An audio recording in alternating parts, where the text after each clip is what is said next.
Do you ever feel like there just aren't enough hours in the day?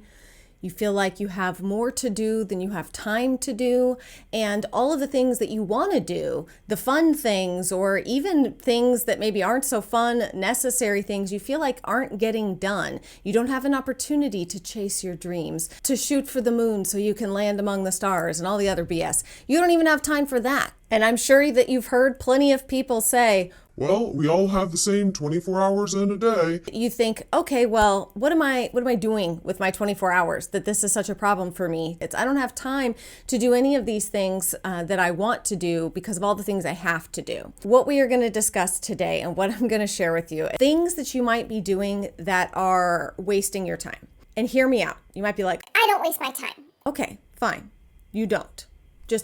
Could we go through the list though? And maybe you just give it a second. Maybe you just marinate on it. You just sit with one of these 7 things for just a second and think, well, maybe. Am I doing that? My argument to you is this, that most of the time when we feel like we just don't have enough time to get everything done that we need to, we certainly can't add other things.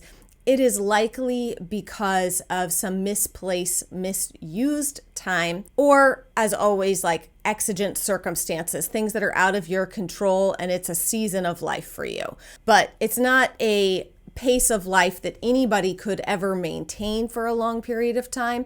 And particularly if you live in a first world country, if you live in a land of abundance, it's likely that it's something that we're choosing or we're doing that's making our life harder than it has to be. Again, I feel like I always have to give the caveat that not always. There are some people with very extenuating circumstances, but no matter how tempting it is to think that you're the exception to the rule, I would encourage you, assume that you're not the exception to the rule.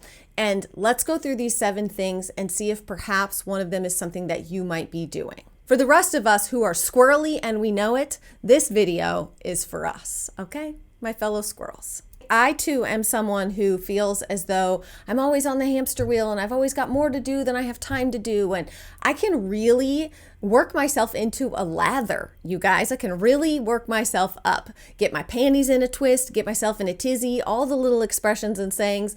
They are very true, and it's absolutely a position that I can get myself in. And I have to stop. And these are some of the things that I evaluate, that I ask myself, that I choose to look at and evaluate about myself, about my day, about my life, before I decide that it's impossible for me to do this thing I really want to do, or this thing that's actually really important and probably should be done, but I can't because I just don't have time. Before I let myself fall down that rabbit hole, I ask myself and evaluate the following 7 things. The very first thing is, am I doing things with intention? Is there a lack of intention in anything that I am doing? Am I just doing something because I think I need to, I'm supposed to, maybe I think other people expect me to? I will legitimately grab a notebook, my commonplace notebook, something of the like, and just write down kind of everything that is weighing on me, everything that I feel like, okay, I've got to get all of this stuff done. And it's kind of like evaluating my master to-do list. If you have a master to-do list, you can look at that too. It's really including anything and everything, because sometimes there's stuff that's weighing on us. We don't even realize that we've kind of put there in a weird place. Let me just give you a random example from my own life. Sometimes I get all up in my head about using grocery delivery services because of the extra expense, the service fees. Sometimes you get the wrong things. It feels like it would just be easier to go get the groceries myself. But the truth is that for me, the time to money trade-off makes way more sense for me to use a grocery delivery service for the most part. I still like to do my own big like Costco and Sam's Club trips, but for the regular grocery store, that makes more sense for me. So I need to not be going to the grocery store for half a day on my to-do list, because when I look at what's the intention here, well, it's not actually meeting that. It's actually costing me more time because I have some kind of weird moral complex about it that doesn't actually make any sense. Number 2 is underestimating how much time something is going to take. When you sit down and make your to-do list for the day, if you're doing it the night before or the morning of, tell me the last time that you ever got everything done that you wrote down on your to-do list for the day. You got it all done. That probably happens very, very rarely. And so the truth is that we are wildly underestimating how long certain tasks take. And because of that, we may be, let's just say, have 10 things on our to-do list today. We check off 4 of them and we go to bed or end the day feeling almost like a failure because we didn't get to all 10. But the truth was all 10 were never possible to begin with, ever in a million years. Making sure that we are not overestimating our own abilities, underestimating how long things are going to take just sets us up for failure and time wasting and staying on that hamster wheel of not being able to actually get things done or add anything new or make changes in our life because we already can't keep up with all this stuff. Are these things actually priorities? Are they things we're just putting on our list without a lot of intention or thought, and we're making ourselves feel like we're not achieving them because we're putting way too much on our plate in any given day? Number 3, and maybe this should have been number 1, is to have some kind of a visual to-do list. Even if you're like, I'm not a visual person. Well, guess what? It is very hard, especially as adults with a lot going on. If you're juggling kids, a career, their schedules, a spouse, their schedule, all of that kind of stuff, animals, whatever you've got going on, you think that you're going to remember everything, but the truth is that you're probably not. And it is a huge time waster for you to then scurry around like a chicken with your head cut off trying to figure out what you forgot and what am I supposed to be doing and I don't remember and I started doing this and then I got distracted. It can be rough, okay? It can be rough. So having a very simplified to-do list. I actually have an upcoming video. I want to teach you a tactic that has really changed my life, but we're not going to go into it today. I just want you to start by having a very simplified to-do list. Depending on what this to-do list is for, if you're at home or if you are working or you're working from home, start with 3 things. 3 things that you need to achieve that day. Don't overwhelm the list. Guess what? If you have I always encourage people to have like a master running list. I find that to be the best way. You can like pull from that later, but it's not you're not looking at this overwhelming list every day. But pull 3 things from that either have to get done, you really want to get done. Always start with the have tos. Always start with the have tos. Start with those 3 things. And then guess what? If you do get them all done and you're like, hey, I can throw something else on my plate, guess what that's going to start feeling like to you? It's going to start feeling like, oh, I have more time than I thought that I did. It's this whole mental gymnastics thing that we do to ourselves that makes us feel like we don't have time. It can be the same thing, the same outcome, but the way that we frame it for our brain determines whether or not we view it positively or negatively, or like we're achieving things or we're overwhelmed. A lot of it is just mental framing, and part of that has to do with tricking yourself into feeling accomplished instead of behind. Number 4 is not having a mom uniform.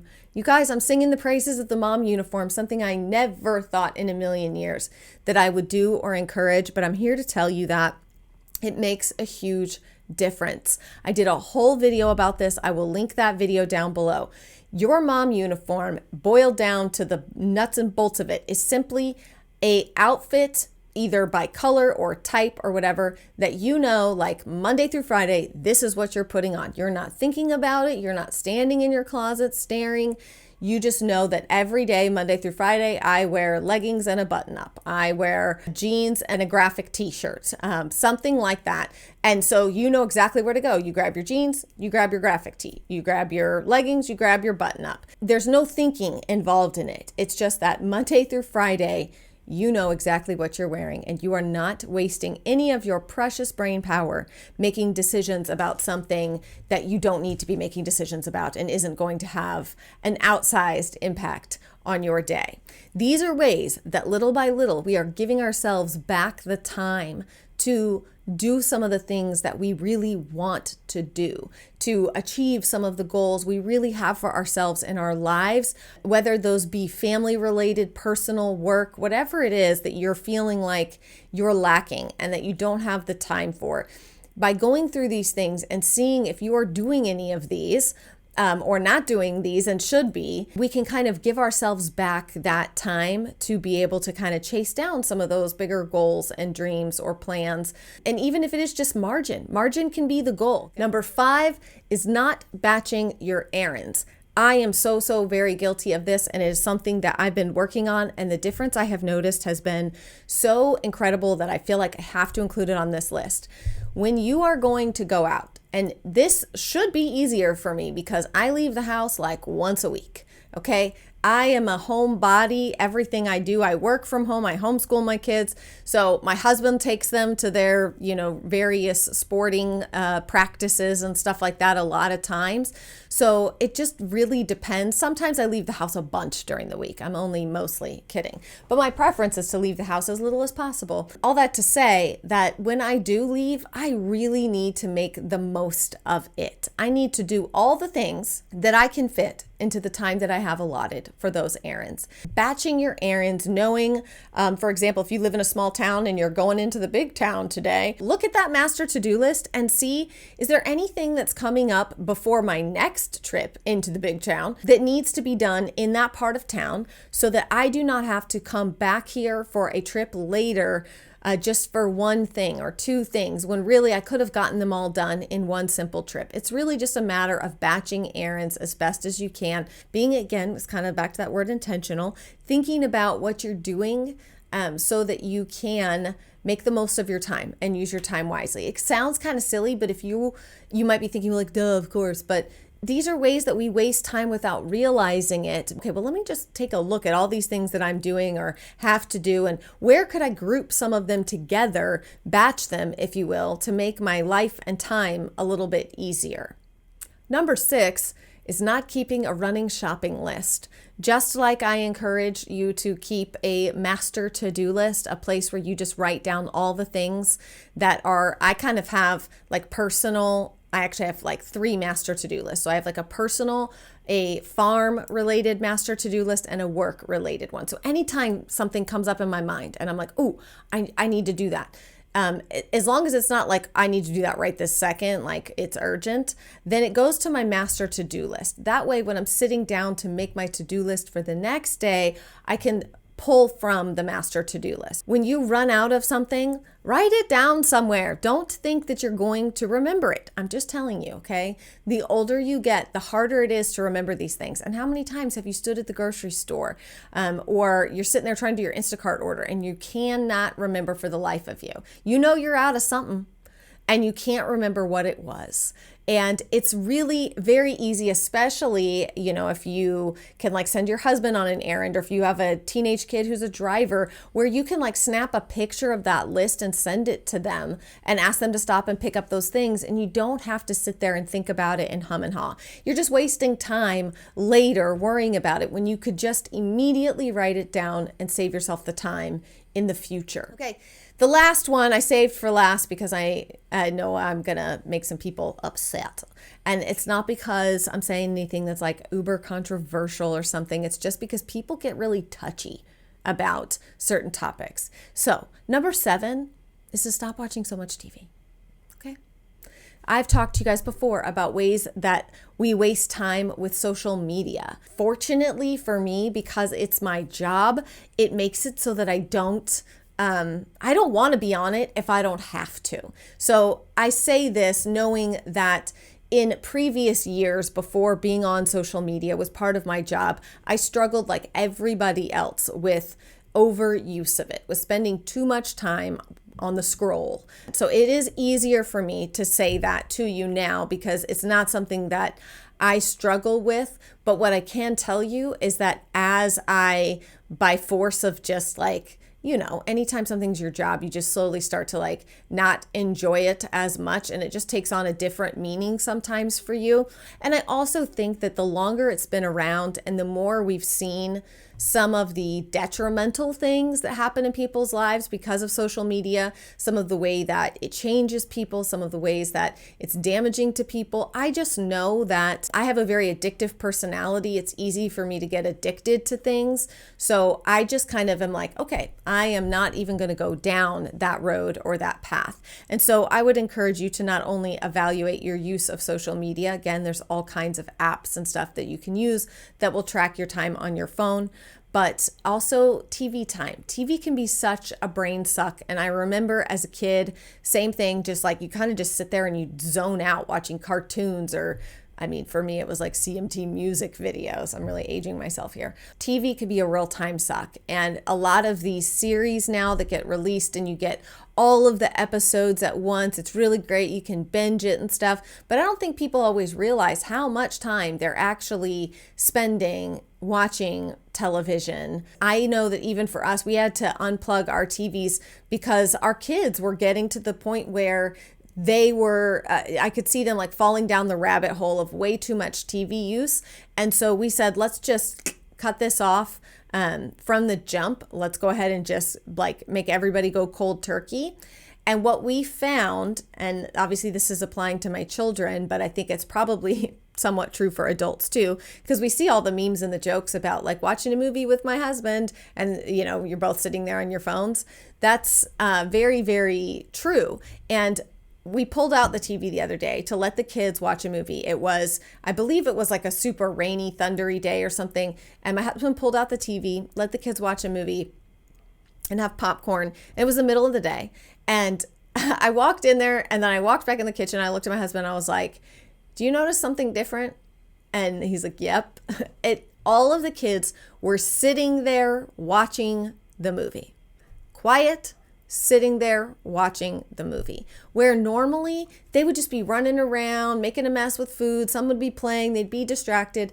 But when you take that away as an all the time thing, the little times that you bring it back, it feels really special and they pay attention. I truly believe that TV, and this is not based on like Angie believes, thus it be true. It's based on actual like scientific research that our attention spans have gotten so short due to television.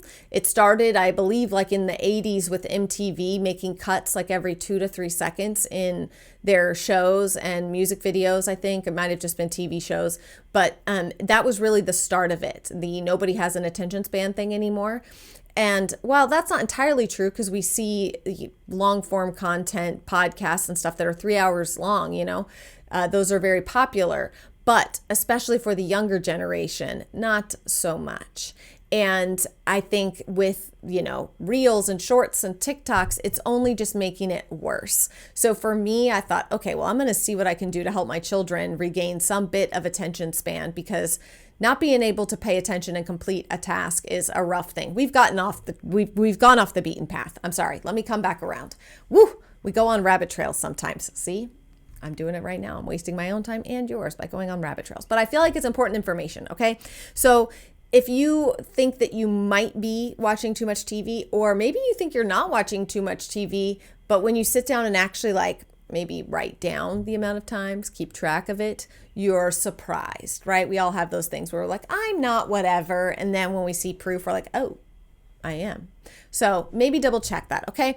The point is, I think that if, again, you're feeling overwhelmed, can't seem to, you know, achieve the things that you want, you just feel like every day you're spinning your wheels, I would urge you to go through this list of 7 things and see if any of them apply to you, either because you're not doing them or you need to be doing them. So evaluate those, see if it's something that you can make little changes to try to give yourself back some of that time, some of that peace. As I always say, my goal is to have more of the mundane. I believe that the best moments in life, the magical moments in life, truly come from the mundane things, and I want more of that. I want less of my hair on fire and more of relaxed, calm, chill, and being able to say, what do I feel like doing right now or today, and not, oh my God, I have to do all these things and panic, you know? If that's you too, I hope that this video was helpful for you. Again, like I said, if you are somebody that knows that you are struggling with some other stuff going on, whatever that may be, I could list out a bunch of things, but I'm not going to. You know for yourself if the reasons for your scatterbrainness or your overwhelm are truly legitimate things in your life that you just can't change right now. It's a seasonal thing, okay? Then this does not apply to you unless you feel like there are areas that you could make changes and want to.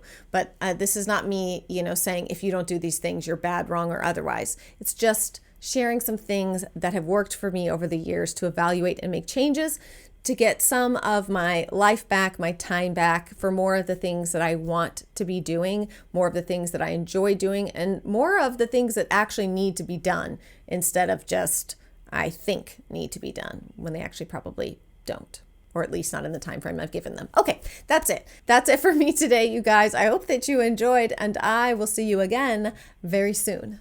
Bye.